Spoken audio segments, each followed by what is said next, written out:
There's also some other techniques that you can do to form certain things like lines. You can form those to the face just a little bit more. I can click on that texture layer. So what I'll do is draw a selection around this scar here on this texture.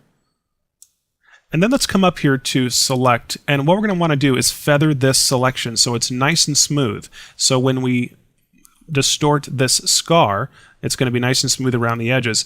Now I'm using Photoshop CS3. If you're using an earlier version, you'll find the feather option right underneath this menu here.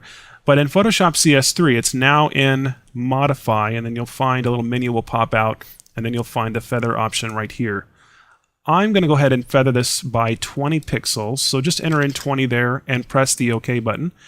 Next, let's come over here to Filter, and down here to Distort, and select Shear right here.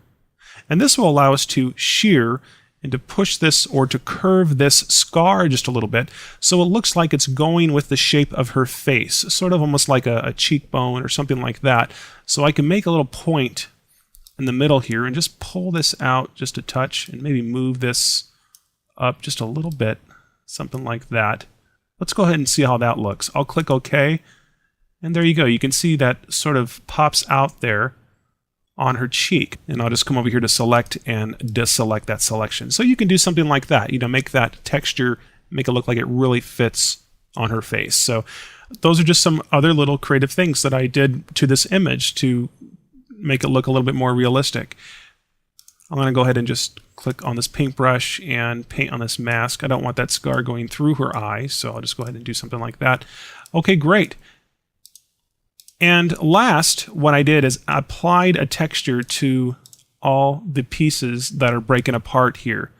So let's go into the Adobe Bridge, and I'll just double click on this texture right here, which looks like some old mud, cracked dirt or salt ground or something like that. I thought it looked pretty cool, so I picked this out. I'm going to go ahead and double click on this. Let's bring it into Photoshop, and I'll come up here to select all, over here to edit and copy.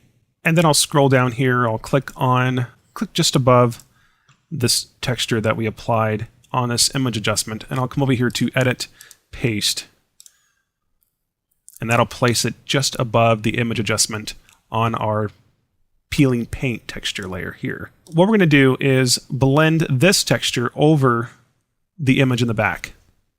So let's come over to this layer's blending mode menu here, and let's select overlay. Now what we're going to do is mask this just like we did before. You can see that this texture is over the face of the woman here, and so that's not looking too hot. That's not really the type of look that I was looking for. It's sort of taking away the beauty of the face, and so what we're going to do is create a layer mask. So I'll come down to the bottom of the layers palette and click on Add Layer Mask right here, and I'll select a paintbrush with black as the foreground. So we will be painting black on this mask.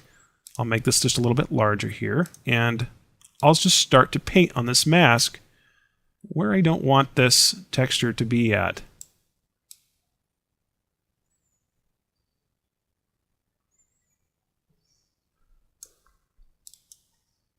And you can see that texture blend really nicely over those pieces that we pulled apart from the face.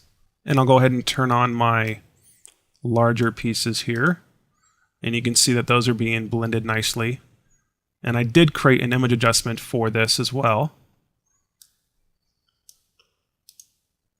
And there you go. So we can see we're moving along right now, and it's starting to look like the final image.